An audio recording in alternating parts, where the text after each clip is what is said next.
Let's turn our attention to the Middle East, where fighting has resumed. Hamas, as we know, refuses to release the remaining hostages. There are still more than 50 of them being held in captivity, and Israeli officials believe at least 24 of them are alive. Despite all the warnings, Hamas refuses to release the remaining people they are holding captive. This week, Israel lost its patience and launched an attack against the terror group, which killed more than 400 people. Prime Minister Benjamin Netanyahu warned that these strikes were only the beginning. Joining us now is Michael Shoebridge, Strategic Analyst Australia Director. Thank you so much for your time. Look, no one wants to see fighting resumed. How long could this be going on for now? And also, what options are there for Hamas? Well, Gabriella, there aren't many options for Hamas because Hamas will not agree to what the Israeli government demands. So the Israeli government quite rightly wants all hostages, alive and dead, released, but it also wants Hamas to have no role governing Gaza, and Hamas will not accept that. So we're seeing Israeli ground forces back in Gaza and in that corridor cutting Gaza in half. Yeah, and it's terrible scenes. No one wants to see this. Israeli officials say that Israel will be able to hit even harder due to the support from US President Donald Trump. Are we going to see this play out?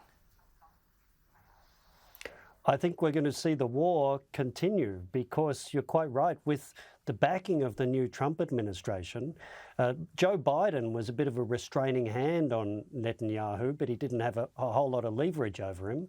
But Trump has given full backing to the Israeli government to do whatever they want to do. And right now, Netanyahu wants to have a second go at killing all Hamas leaders. The problem is when you kill Hamas leaders, new ones climb out of the rubble.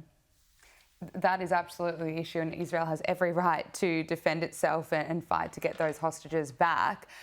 Although Hamas refuses to release the hostages, Israel's military action has sparked anti-Israel protests.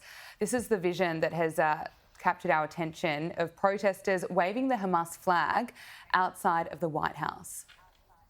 Our position in the Imperial Court grants us immense privilege to escalate against the Zionist entity and its locked doors.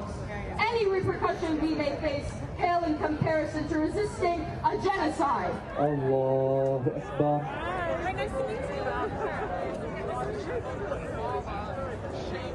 Sami Allahu liman hamida.